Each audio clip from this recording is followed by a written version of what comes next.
My guest today is Rob Rosenberg, a partner at Moses & Singer and managing director of MS Strategic Solutions. Rob's career has spanned advertising, entertainment, and law, including more than 2 decades at Showtime, where he rose to be executive vice president and general counsel while also leading digital strategy.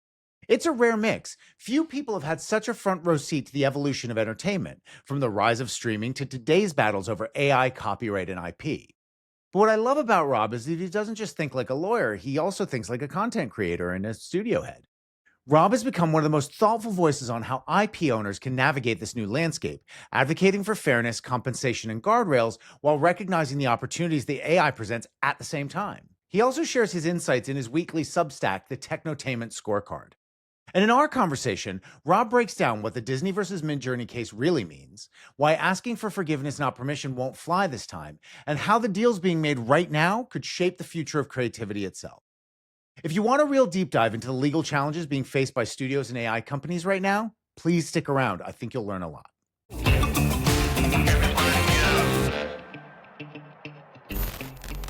Rob, I'm so appreciative that you were willing to do this, because I've really been wanting to speak to somebody who's a legal expert on everything that's going on. And just, thank you so much for being here. I'm happy to be here. Thanks for having me. Of course. Well, you're a partner at Moses Singer Limited and managing director of MS Strategic Solutions. And really what I wanted to kind of talk to you about is that obviously, there's a lot of thought leadership online about, what we're dealing with here from a sort of copyright and IP standpoint. And what I think is so fascinating about you is a little bit similar to myself. I started in advertising. I then worked in entertainment. I've been back and forth across that line quite a few times. And your background, is very similar and culminated in the entertainment space and you being at Showtime for a very long time. Now you're, and you've always been a lawyer, but now you're really becoming a big voice for all of the copyright realities that we're facing here, copyright and IP realities with what we're facing with AI. Can you just give us an overview of your kind of perspective on things? Sure. So my background, I have been in the content creation business almost my entire career.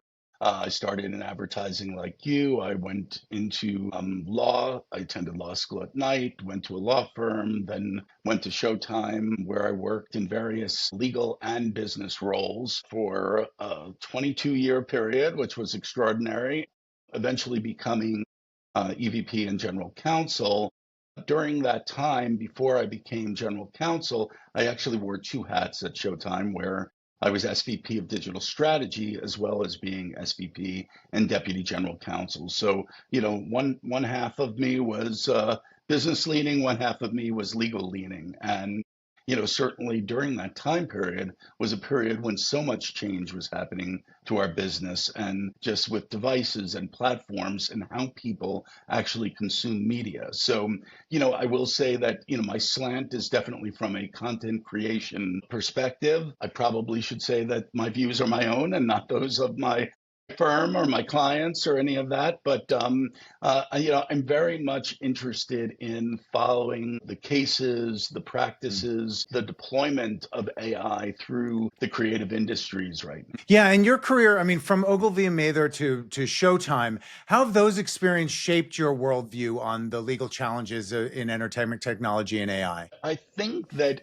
those who create content tend to be very respectful of copyrights, that they understand that if people are spending the time, the effort, the artistry in creating content, then they need to be able to be compensated for all of that effort. Otherwise, people will all become lawyers and all become stockbrokers. So if we make it more and more difficult for artists to receive the financial benefits of their efforts, then we're basically doing the creative industries a huge disservice. And considering it's one of the industries that the US leads the world in, it would really be foolish for us to take for granted something that has really been a leading industry for the United States. Yeah, and I think that we're dealing with two separate issues, separate but component issues, aren't we? Is there's obviously the remuneration aspect of the credit,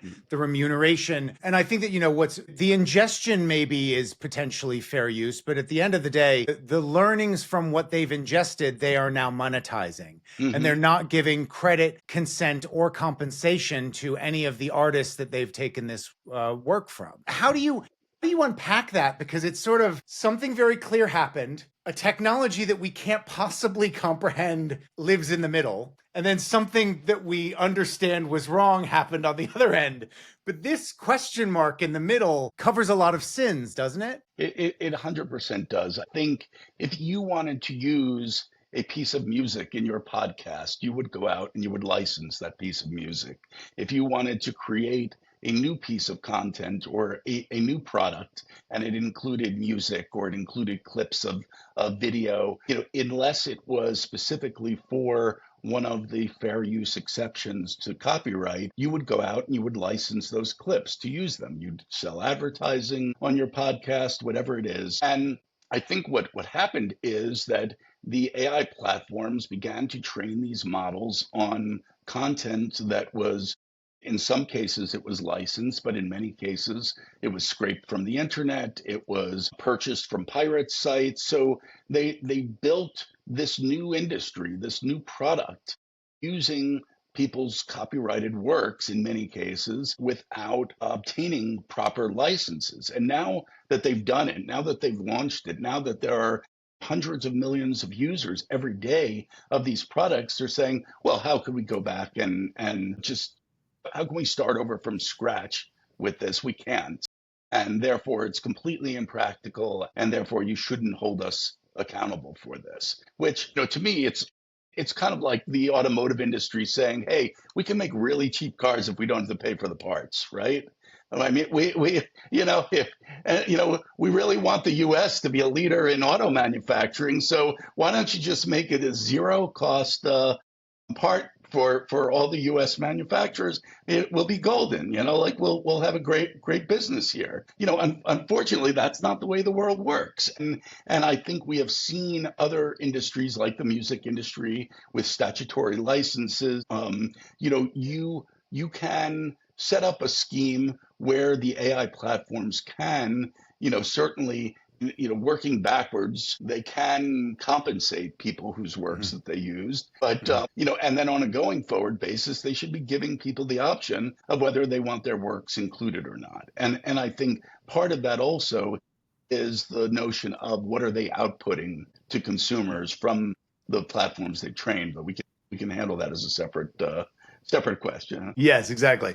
Yeah, I mean, it's funny because there's that old adage of asking for forgiveness rather than permission, but it doesn't even seem like they're asking for forgiveness. They've skipped to just expecting that this is totally okay what they've done. Yeah, and to a certain extent, as you're aware, like there have been a couple recent decisions in the Northern District of California that have come down on that side, and they said, look, taking these books and using these books to train these large language models, they were transformative. They were not, you're not going to be able to replicate the books. Like I think in one of the cases, there was even a filter that was put in place where in the case of something that the material that the platform was trained on, that you couldn't reproduce more than 50 words from the original source.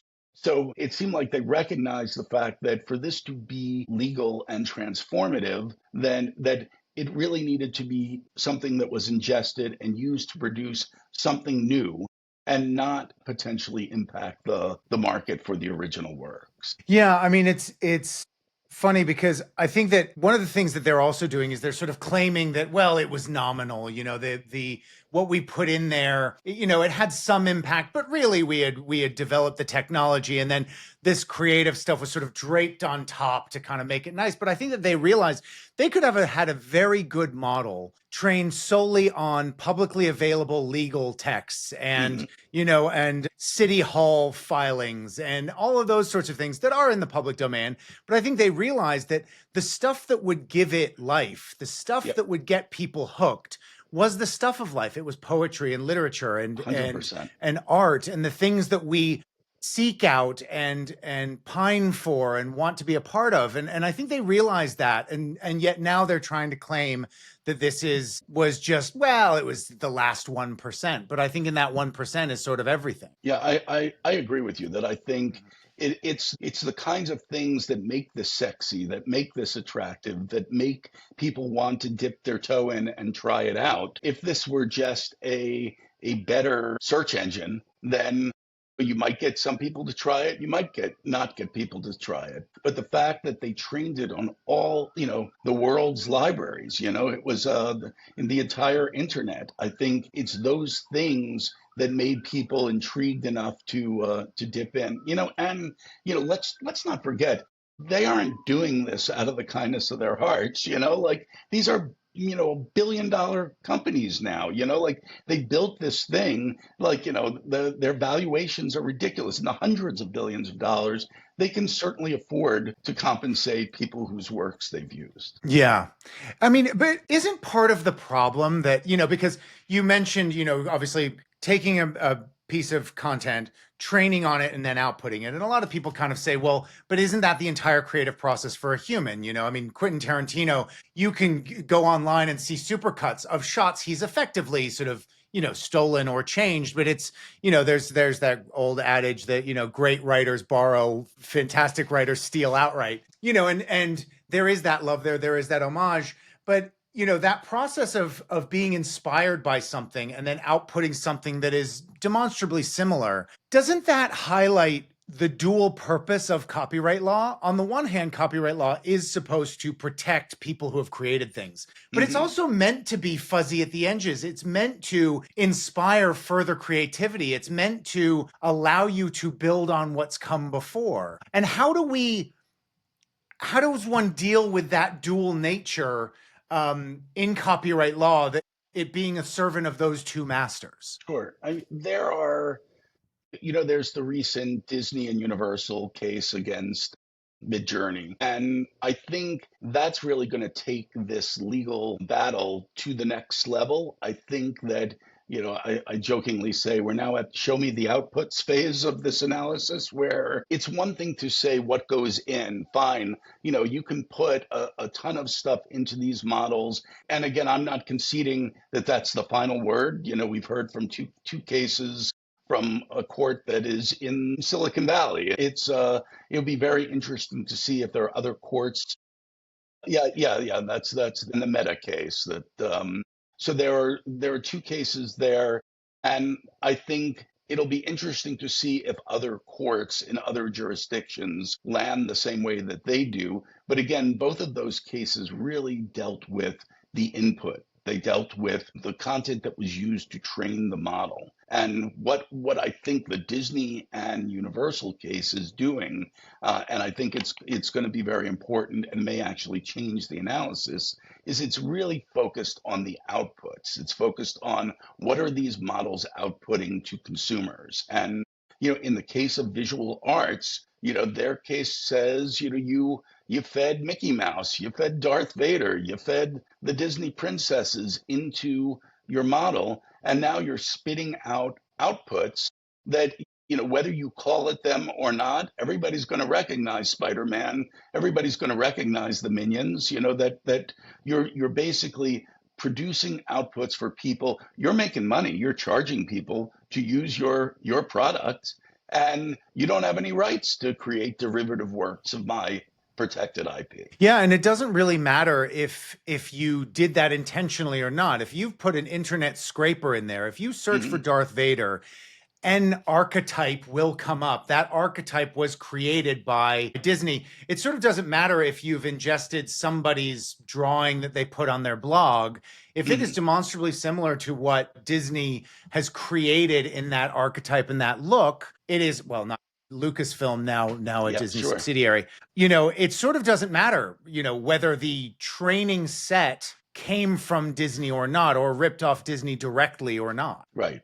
I'm 100% in agreement that I think, one of the factors that courts look at when they're determining whether something is fair use. Yes, these first two cases really hung their hats on the fact that, was this use transformative? Did they take these books and put them into the models? And you're really not seeing anybody spit out a copy of a book that they otherwise would have to buy. But one of the factors is the impact on the market for the original works. And I think with this new case from Disney and Universal, with other cases that have been presented, that what we're seeing is a big focus on, are you producing things to consumers that you are charging consumers for, that I could charge people for? It shouldn't be something that just because it was okay for you to train on it, that you could produce an output, an end product that consumers take away as satisfied customers of your service without there being any proper licensing or compensation here. Right. And I mean, the choice of MidJourney, is that just because that was a big brand that they could go after that couldn't possibly defend itself? I mean, obviously it can, but it can't on the same level as Google Gemini, which VO3 is obviously outputting a similar level of quality, but VO3 is backed by Google, and Disney going toe to toe with Google is going to be a trickier fight than it is with MidJourney. Do you think that's the play here? Yeah, I don't represent Disney or Universal, so I wasn't in the room when they were determining their strategy. I do think that MidJourney is, at least has been, an early provider of visual output, that the either images or video. And I think because of that, there were a lot of examples of the kind of harms that Disney and Universal were feeling from this platform and these types of platforms, that they felt that they could make a very strong case going in. And certainly, I don't believe that even though MidJourney may be smaller than Google or maybe smaller than OpenAI, but I don't believe that there's any difference in terms of the analysis of the courts, the analysis of the law. So it shouldn't make a difference whether you attacked, one or the other. It just may be that they were able to make the strongest case at this point in time. Right. That was very deftly handled. I mean, I think in everybody else's mind, it's like, well, the bigger one's going to win. Mm-hmm. I think, but yes, no, you're absolutely right. From a legal and argumentative standpoint, there is no and should be no difference between the two. But, I mean, in terms of this, so obviously there's going to be a gray area until these things are resolved. And like you said, Anthropic just had a win in its favor and Meta in its favor from a Silicon Valley court saying that their ingestion was fair use. They didn't deal with the generation side so much. Now we're waiting on the Disney and NBC Universal versus MidJourney. In terms of best practices in this gray area period, I mean, we're certainly speaking to lots of different studios, creators. Most are taking what I think is the right approach, which is they are sort of doing nothing on an output standpoint. They're privately looking at ways to use these tools to improve their workflows. They're looking at ways to engage with these tools so that they stay up to date on what the capabilities are.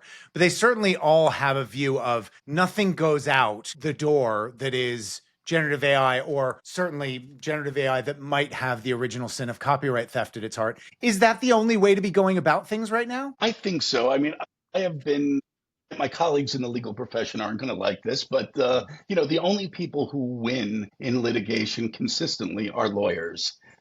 All of this uncertainty, all of this litigation that is happening right now is not great for business. The AI platforms would love for Hollywood to embrace them and to engage with them and to fully utilize them to the extent of their capabilities. But I think because of all the litigation, because of all the uncertainty, it's really put them into a all right, we're gonna experiment, we're gonna dance around the outside of this to make sure we understand everything, but we're really not fully on board with people who just think that they can take the jewels of our crown and make a business off of them without participating with us. Yeah.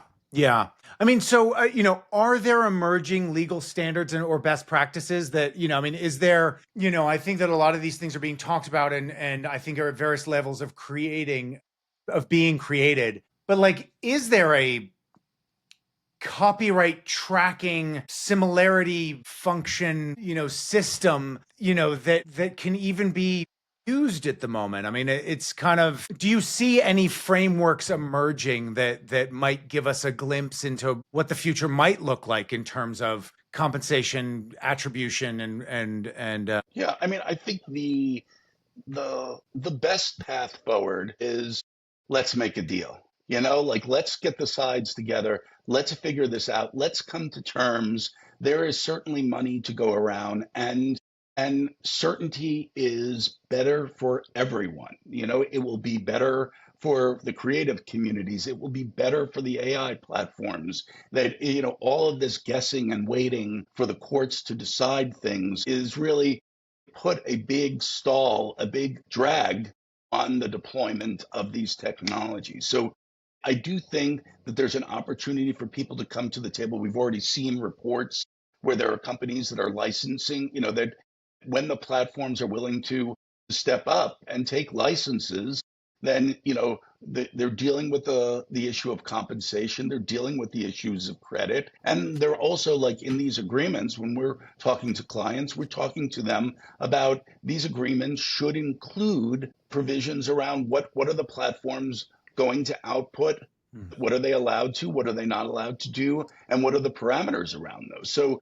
you're putting some guardrails around your core business while also giving them the certainty that they can move forward with your content. I mean, let's say for a moment that Disney and NBC Universal wins. The compensation waterfalls for most of their large pieces of IP are unique down to the platform. I mean, it's very possible that a single producer might have the option or rights to exploit a superhero, for example, on film. Now, VO3 is outputting not traditional box office and theatrically released films, but it is a moving image in a digital file. Presumably that, and then that producer also has a responsibility of further remuneration to the artists themselves, potentially, or underlying rights holders. I mean, how do you even begin to work out those sorts of waterfalls in a deal like this? I mean, how can you, in terms of the damages done, were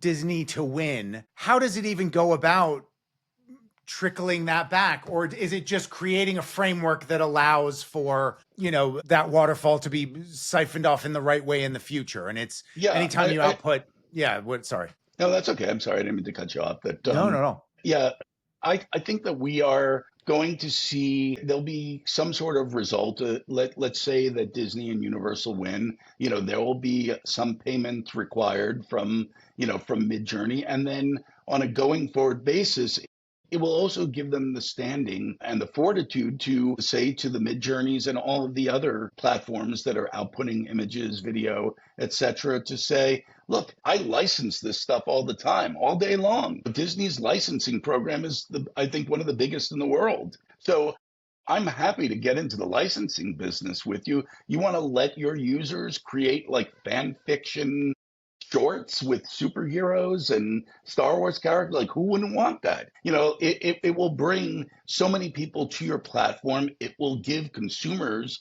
who are already fans of a particular IP a place to aggregate and show their love for the IP. So there's a lot to be won here by them creating this scheme around how do they license that and move forward from it. Yeah. And I think as well, create guardrails around it. I mean, at the end of the day, 100%.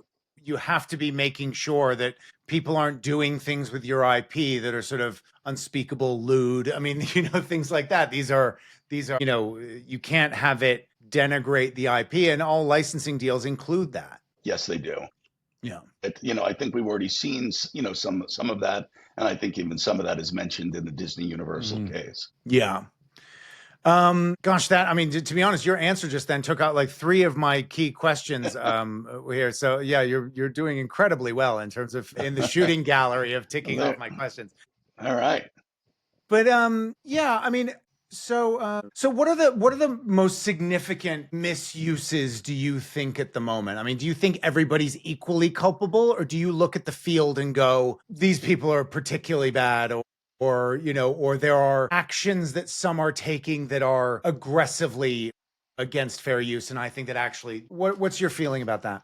It's a difficult question to answer because these platforms and these models are so opaque into how do they actually work. Like there are certainly different companies are applying different filters inside of them. So I think, maybe you ask the same query of, three or four or five AI platforms, and you see, are they all producing the same result, or are some more onerous, or some more respectful of IP? I think that, I personally haven't done that analysis because also the models are constantly evolving and changing. So, what happens today may be very different when version 4.0 comes out tomorrow.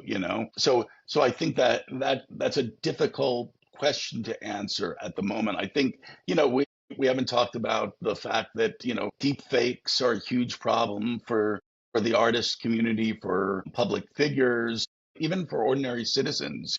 There have already been instances cited all over the place, where, somebody gets into a beef with the school principal, and all of a sudden there's, a video or a sound recording that comes out that they did something reprehensible, and it turned out that it was completely fake. I think that there needs to be protections built in to the system to deal with things like that as well. Right. I mean, are there corporate governments? I mean, given your work, and what you do every day, are there corporate governance models or policies you recommend organizations adopt to mitigate a risk around AI usage? Yes, what I would say is, again, I think that the people who are most respectful of copyright are people who are in the copyright business. That I think that they recognize, and they won't do something with your copyrighted material because they know very quickly that it says, the gates are open and anybody can do that with my copyrighted material as well. So I think that there is a very strong desire to, I mean, people, AI isn't going away. It's not a fad. It's not going away. It's going to impact every business that you can think of. So I think people recognize that, and all they're trying to do is say, let's do this fairly, responsibly, safely, and I think those are the kinds of corporate governance checklists that we're advocating, to companies both on the development side and on the content side. Yeah, I mean, I think it's funny because you obviously sort of were at Showtime at a sort of key moment where you guided legal strategy through the rise of streaming and OTT platforms and things like that. What was interesting to me is we were at a studio where one of the AI companies had approached them and said they wanted to license their stuff for training, and they said, "We've just been through this. Like, we licensed all of our stuff to Netflix, and now Netflix is eating our lunch. Like we're a little bit once bitten, twice shy, and I do think that there's this degree to which we've just seen one transformative shift in the move to streaming, and then, and direct distribution platforms. And now we're seeing a similar, playbook play out with the AI models. And I was quite encouraged that they said, listen, we're not going to do it again. We're not going to give you all of our news, and journalism work just so that you can eat our lunch again. And I think it was encouraging that they had learned from that mistake. I mean, what's your, you obviously lived through that big shift. What do you think are there any other learnings we can take from that? I think we're going through some of that, but I also think it's somewhat different because in the case of Netflix, and people couldn't say no to the money. All of a sudden, most content is licensed by windows, so sequential windows. They're licensed by platforms, and all of a sudden there was something new here that represented a new opportunity for studios, for networks, to find another window, another source of revenue from content that was already in the can. It didn't cost them a dollar more to license that stuff to Netflix. Of course, what happened is, Netflix built this rabid following of consumers because they offered a lot of content at a low value and offered I'm sorry, at a low cost, which represented a tremendous value to consumers. They said, for $7.99, look at all the stuff I get. And I think because of that, and at the time, let's remember that when Wall Street was evaluating Netflix, it was really looking, is Netflix still growing subscribers? From quarter to quarter, that was really the benchmark for them. And it wasn't really looking at, are they making more money? It was really, they were evaluated on a different scale than the programmers were at that moment in time, which enabled them to offer all this value and still keep their price relatively low. So, I think that's very different. Here we're talking about something entirely new. I don't think, we're not talking about licensing content to an AI platform so people can watch that content. There are plenty of avenues to do that. Maybe some of them will get into that business as well. But I think it's really about how can they utilize the content and the technology to empower content creators, the high schoolers, the film students, the writers, the artists. How do they use the technology of AI to take their IP a step further? Mm-hmm. Yeah, I mean, I'm sort of interested, there's obviously a lot of focus on sort of specific artists, and a single creator, but obviously being in the creative communities, we know that it takes a village to create, to create everything. I mean, let's say a studio trains a model on its own back catalog, hundreds of hours of content it owns, legally clean, sure. But what are the sort of labor implications? Is there any ethical responsibility to, the industry at large to ensure that, the broader people who have created these things, the teams that have created these things are either compensated or there's still a place for them somehow? Yeah, I mean, so I think there's two things that are in your question. One is talking about, profit participants, the people who have, today, for each exploitation of a given work, depending upon what people contributed to that work, that there are some people who are owed additional compensation for new exploitations of the work. And in those cases, I agree with you. If there is revenue that's associated with the exploitation of a given work, then they're going to have to look long and hard about what their obligations are, but they would likely have to compensate those profit participants. I think the second element, which we hadn't talked about yet, is this whole fear of, is AI going to eat everybody's job? Like and I think it's not a chicken little story. I think that there is a lot that, like there have been quotes about entry level jobs, not even talking about Hollywood, but just entry level jobs generally. That I think there was a quote from, I can't remember, I believe it was OpenAI, where they were saying that, within 5 years, all the entry level jobs will be taken over by AI, So AI is a fantastic tool, and I think that's the way people are viewing it right now. But if it becomes a tool that all of a sudden is doing work that was previously done by artists and artisans, I think there is a big concern. Number one is, is there going to be this huge decline in job opportunities? I think that, some people are making the argument, well, if it costs less to make the big blockbuster movie, we can make more big blockbuster movies. So there's more opportunity for people who want to act and direct, and art directors and producers and crew members, et cetera, et cetera. So I think it's still too early in the business to understand how it's going to shake out. I think that universally there has been a sentiment by the creative community that they haven't seen anything yet that makes them think that the empathy, the creativity, the humanness that artists bring to creative works is in danger of being taken over by AI. Yeah.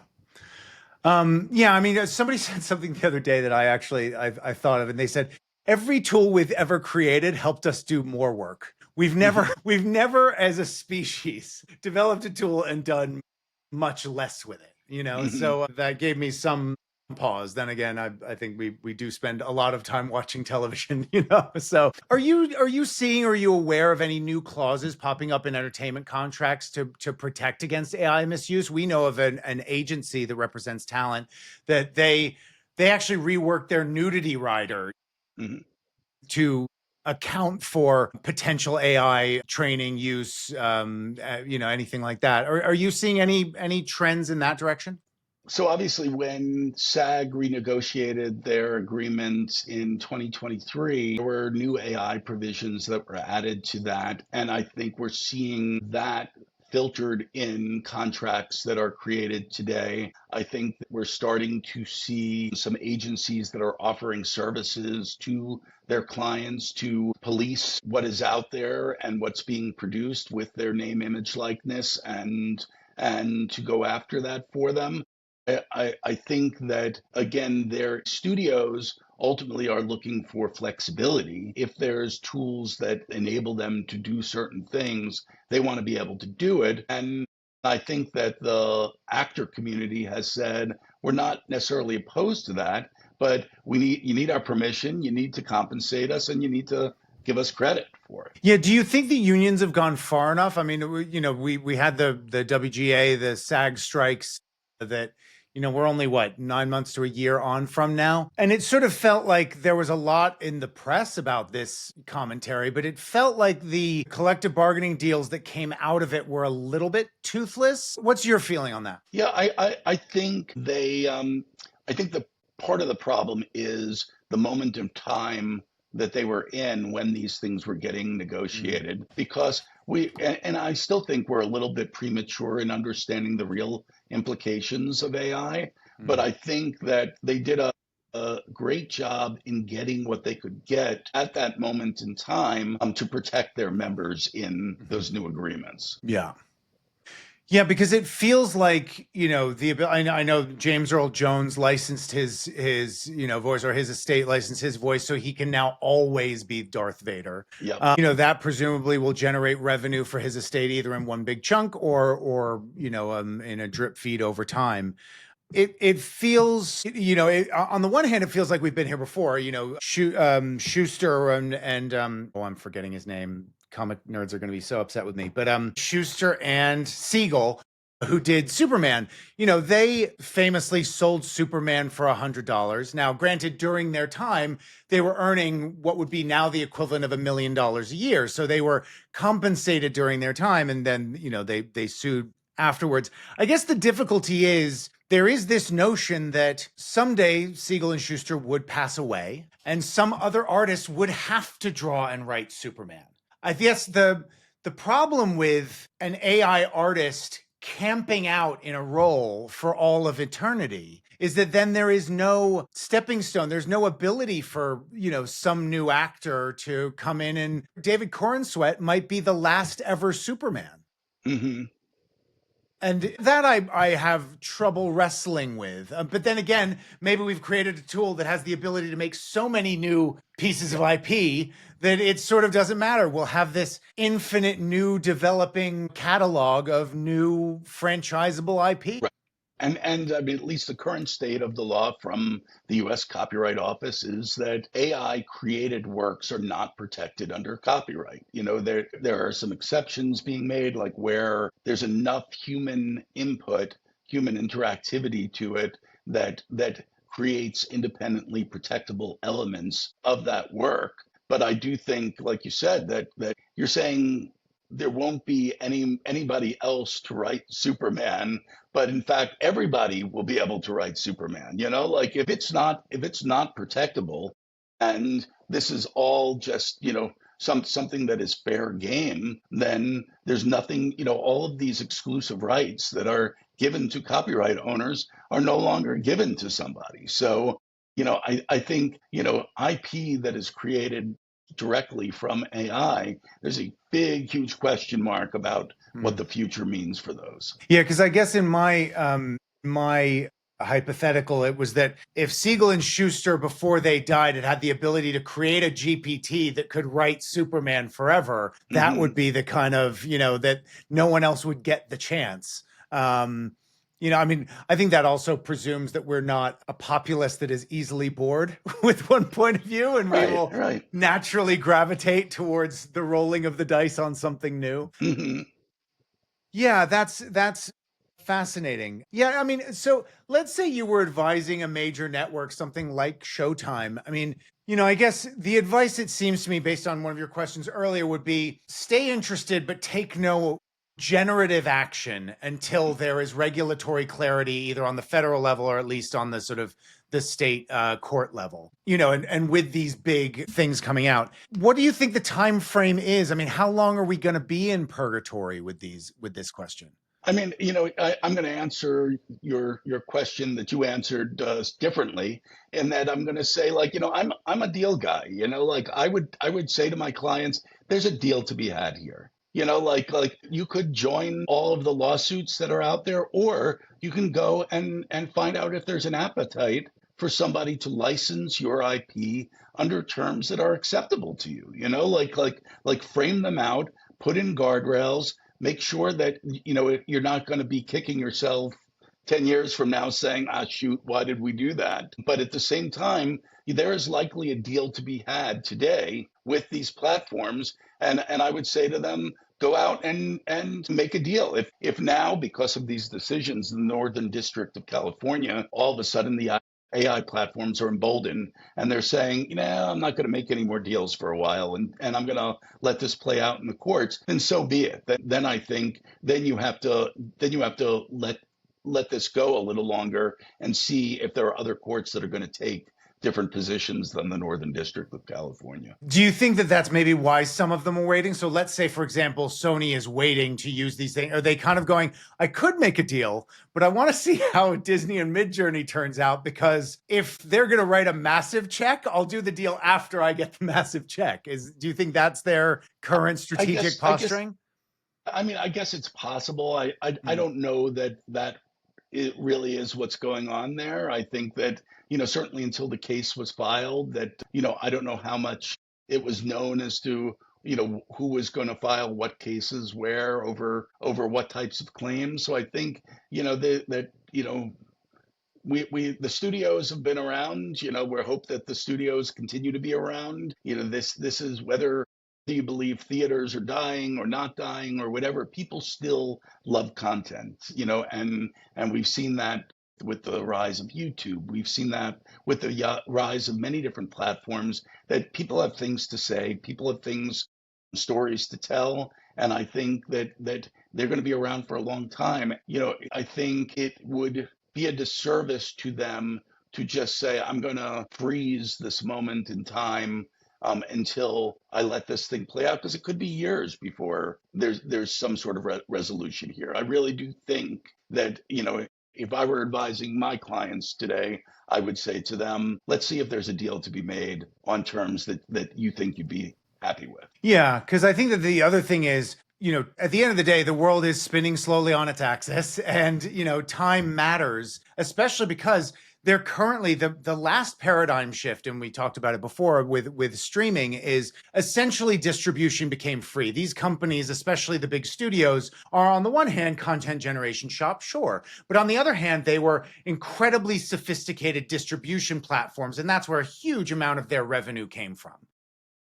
And now distribution has become essentially free. So it's sort of cutting off one of the legs of the stool. And I think that they need to be generating content faster and cheaper than ever before. And so you're right, time is a factor, because they need to be seeing these efficiencies. One of the other things that we've noticed is usually when people come to us, and, our whole raison d'etre is to help legacy companies and creative companies that have been doing this a long time upskill and move into the AI world. But they're usually coming to us after they've let people go. And that's just proof that the model is what's broken. It's not their hiring practices. It's not their money grubbing, budget margin conscious, bean counters in the back room that are saying, get Right. rid of those people because we could do it with an AI. It's exactly the other way around. They're coming to us going, we've had to let people go because everything's, the sky is falling and we need help. We need to do the same amount of work, if not more, with now X amount reduction in staff. And I think and they're all in that process. First, I'm going to go back and just disagree with you. I'm not ready to Sure. concede that distribution is free. No, no, Like, yes, I think that I said as most, somebody most, yes, you're right. I should have said getting closer to free than it was. Yeah, I think that there's still a lot of people who are paying for the Mhm. rights. They're properly licensing content to distribute content through proper channels, and I still think that is a huge business for the studios, for the networks, et cetera, and will continue to be so for a long time. I think that viewing habits have changed, are changing. I think that the um, the devices, the time that people allot in their day, and the things that are competing for those hours in the day have changed. And I think in each of these cases, each of these studios, each of these programmers need to be pivoting to the new reality. And that's why I say, I think for many of them to just sit around and wait, like you either do things or they get done to you. And I think that in a business like this, where things are moving rapidly, you need to make the best decisions strategically that you can. You need to look into the tea leaves the best that you can.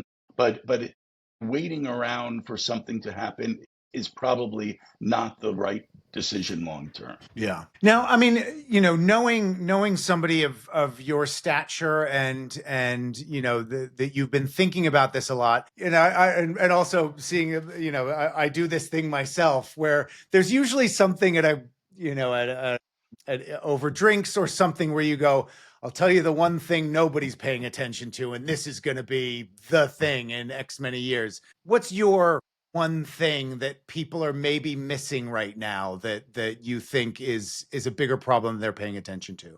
I think there's an opportunity right now in that a lot of the large corporations are spinning off cable networks, and they're spinning off, some of them, with those cable networks come content libraries that are associated with that network, et cetera.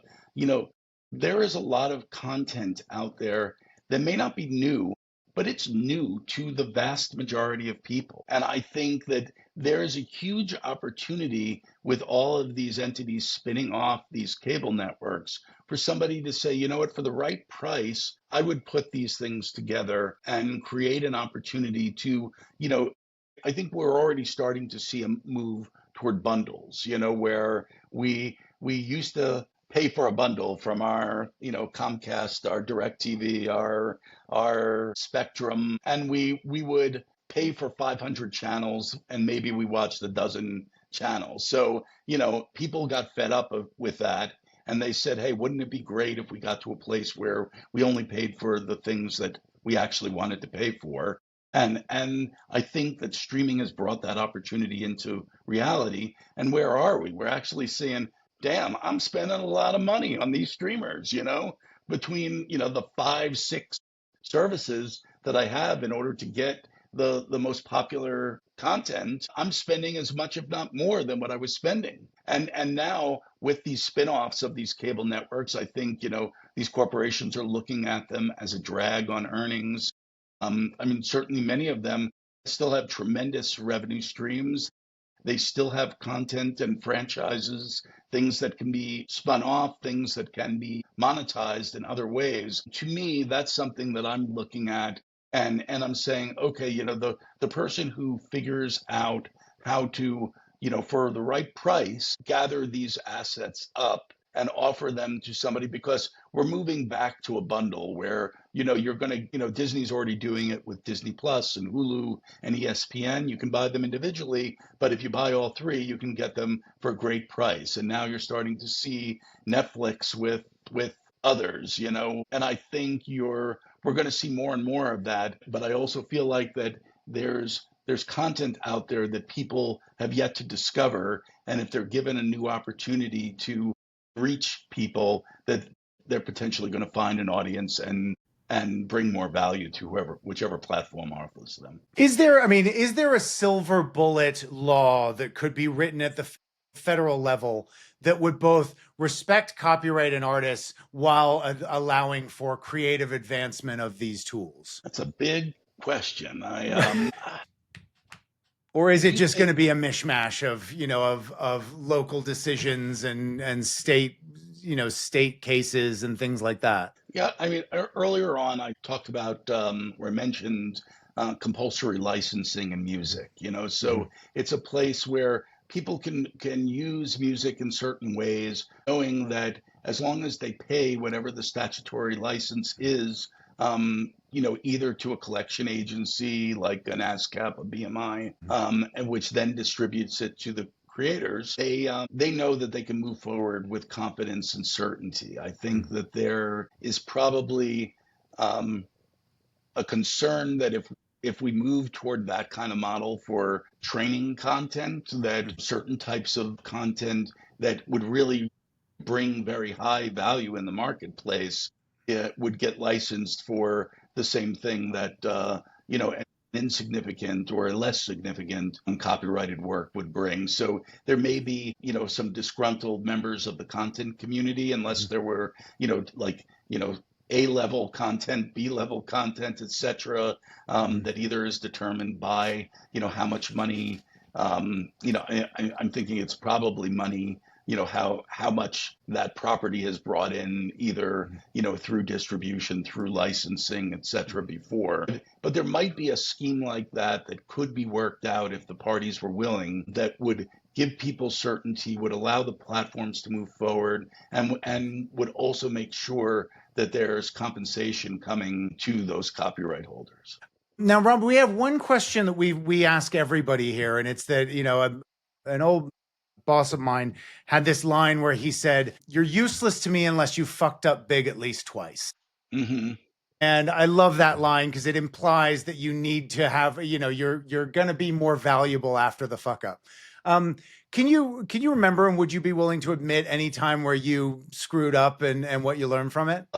Yeah, I mean, on a high level, there was an instance where I had a contract with an employer. So, basically I had a non-compete. I couldn't go elsewhere.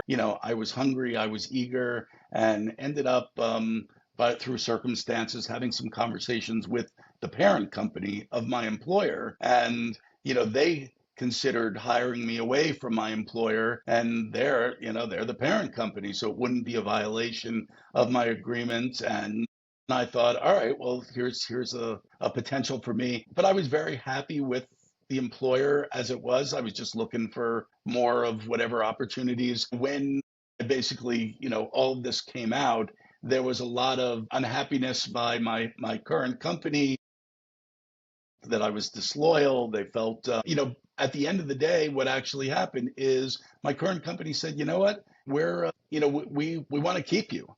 So we're going to go and talk to the parent company and say, we don't want you to take them. We want to keep them, and we'll make it worth his while to stay with us. So it actually ended up being, a net positive. But I think, that there were people who, they thought that I was locked up tight because of an employment agreement. And, then having that conversation with the parent company, I think, turned a few heads, Mhm. and you had the potential to spoiling something that otherwise, like, I was really otherwise very happy with. But, I'm surprised they it didn't ended see up that as a good strengthening thing, all those somebody relationships all advocating around. on their behalf. Look at that. Yeah, like I think that would be a good thing. Like somebody who we like and likes us is going to go to the parent company. Fabulous. Yes, believe me, that's how I pitched it. Well, I think people, everybody wants, if you got a good thing going, you don't want to share. Um, Yeah. that's fine. And it was nice to know that they were willing to go to bat for me. Well, I believe that they had a good thing going. Thank you. You're so knowledgeable and so so charming, and it's been so nice to chat to you. And it's been great to meet you. And I just I think your perspective on this is so valuable. And thank you so much for talking to us. I really appreciate it.